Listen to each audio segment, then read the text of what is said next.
شکریہ اعجاز صاحب آپ کا بھی. یہ بجائے یہ میں ڈائریکٹلی سوال کا جواب دوں, اگر تھوڑا سا مجھے ڈائیورٹ کرنے کی اجازت دیں پلیز. آج کل جب ہم ریسٹورنٹ میں جاتے ہیں نا, اور آج سے 10-15 سال 20 سال پہلے ریسٹورنٹ میں جاتے تھے, اس وقت بھی ریسٹورنٹ بھرے ہوتے تھے, آج بھی بھرے ہوئے ہیں. اس وقت وہی فیسز بار بار نظر آتی تھیں جو کہ ٹریڈیشنل بزنس ہاؤسز تھے, وہ سب نظر آیا کرتے تھے. اب جب ہم ریسٹورنٹ میں جاتے ہیں تو سب نئی شکلیں ہوتی ہیں, اور یہ وہ لوگ ہیں جنہوں نے پچھلے 10-15-20 سال میں اپنے آپ کو اسٹیبلش کیا, اور وہ مڈ سائز کے ہیں, لارج ہو گئے ہیں, جو بھی ہے, لیکن they are very unknown people. They don't come from the traditional rich families, and most of them have found opportunities in our society, جس کی وجہ سے وہ آگے وہاں پہ نظر آتے ہیں. بلکہ ہمارے جو بہت خاندانی جو بزنس مین ہیں, پرانے بزنس مین ہیں, 22 فیملیز کی میں بات کر سکتا ہوں. اس کے بعد بہت سے دور گزرے.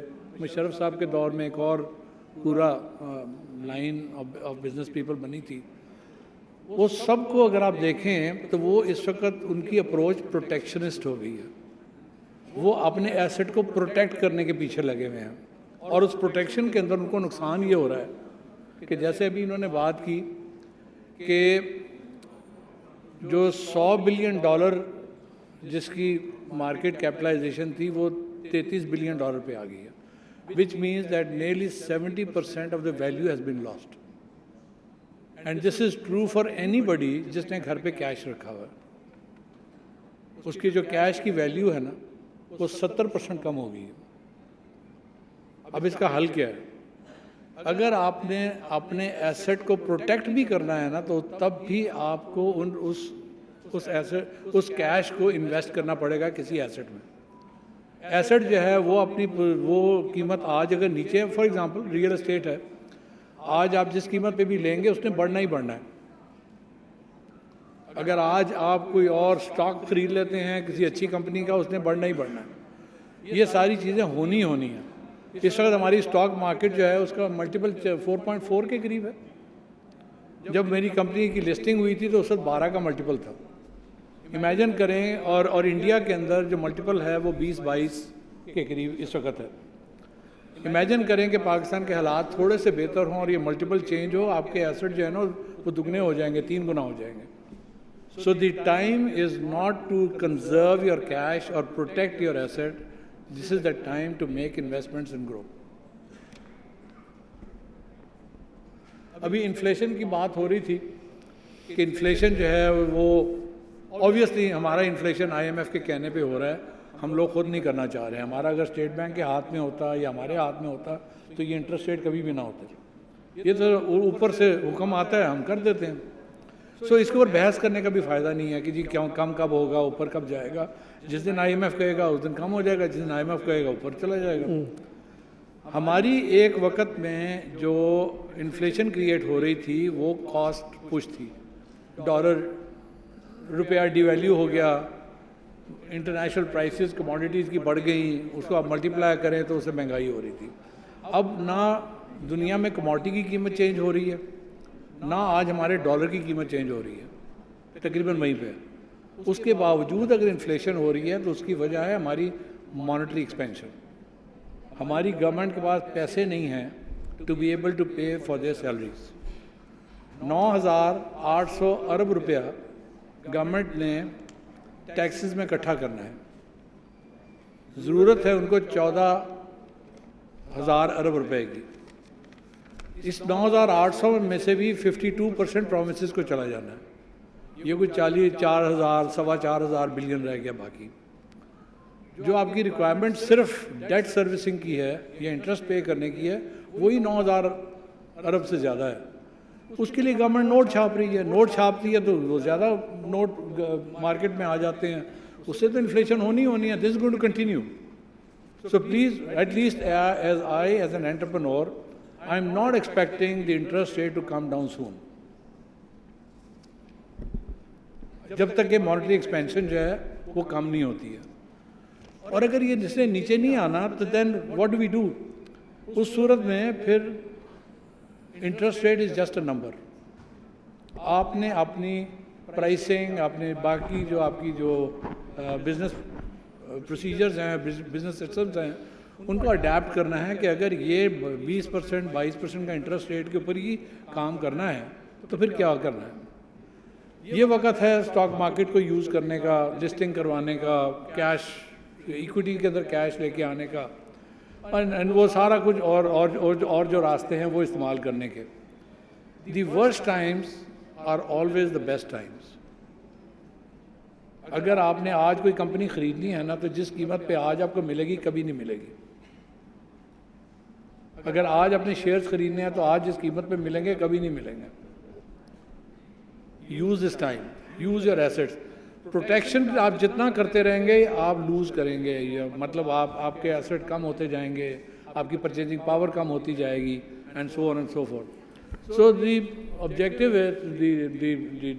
is the reason why I'm talking about these things is کہ اگر ہم نے انٹرپرنورشپ کی بات کرنی ہے نا، this is the time to become an entrepreneur. اپنے بچوں کو نوکریوں پہ مت لگائیں، اپنے بچوں کو انٹرپرنور بنائیں. انٹرپرنور بننا بڑا آسان کام ہے. جو آئیڈیا ہے اور جو آپ کا بزنس ہے اس کے درمیان کا جو ڈسٹنس ہے، اس کے لیے جو لفظ استعمال میں کرتا ہوں وہ ہے جھجک. اگر وہ جھجک کو آپ نکال دیں تو یہ ڈائریکٹلی کنیکٹ ہو جاتا ہے. آج میں صبح 4 بجے جاؤں یہاں پہ سبزی منڈی میں اور میں ایک وین بھر کے سبزی کی لے آؤں، 10-20 ہزار 50 ہزار روپے کی سبزی خرید کے لے آؤں، تو کیا شام تک میں 10,000 روپے نہیں کما سکتا ہوں؟ اور اگر اس طرح کی میں 10 وینیں خرید لوں یا 20 وینیں خرید لوں اور میں ڈرائیور اور سب کچھ اس میں لگاؤں اور آئی ٹی کا سسٹم لگاؤں اور اس کے اندر وزن کنٹرول کروں اور پرائس اور جو کیش ہے اس کا کنٹرول کس طرح سے لے آؤں، will I not make money? I certainly will. The only thing is I'll have to get up at 4 o'clock in the morning. جو پیرلل اکانومی ہے ہماری، اس کی کچھ وجہ ہے. کیوں ہے ہماری پیرلل اکانومی؟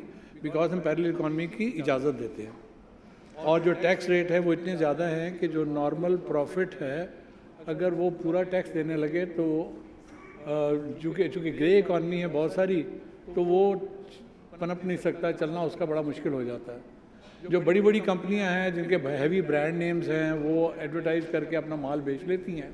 جو چھوٹا بزنس ہے اس کے لیے بڑا دقت ہو جاتی ہے اس کے اندر اس میں کام کرنے کا.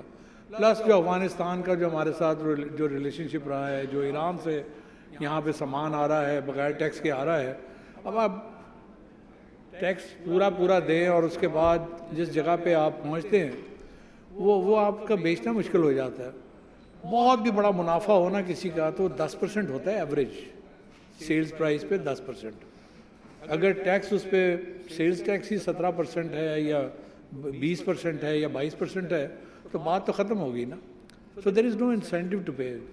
دوسرا یہ ہے کہ there is no disincentive also. There is something like non filer. آپ نے کوئی چیز پاکستان کی خریدنی ہے، آپ اس پہ 3% یا 4% ٹیکس ایکسٹرا دیں اور آپ نان فائلر کے طور پہ اس ملک میں بڑے آرام سے زندہ رہ سکتے ہیں، چاہے آپ نے گاڑی خریدنی ہے، چاہے گھر خریدنا ہے، جو مرضی خریدیں آپ. سو گورنمنٹ خود بھی انٹرسٹڈ نہیں ہے.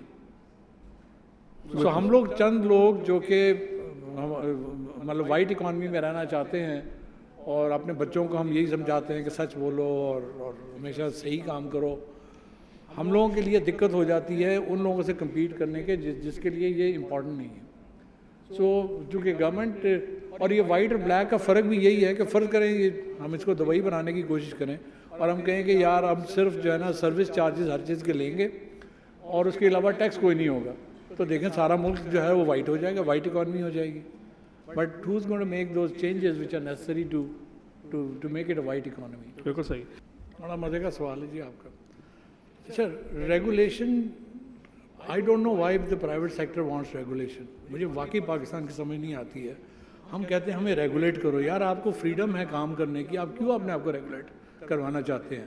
مجھے لگتا ہے کہ ہمارے ذہن میں ریگولیشن کا مطلب پروٹیکشنزم ہے کہ گورنمنٹ پروٹیکٹ کرے کہ اس سے زیادہ فیکٹریاں نہ لگیں، اس سے زیادہ پروڈکٹ نہ امپورٹ ہو سکے، اس سے زیادہ یہ نہ ہو سکے، تو ہم وہ لائسنس والی رجیم میں واپس جانا چاہتے ہیں. That's protectionism.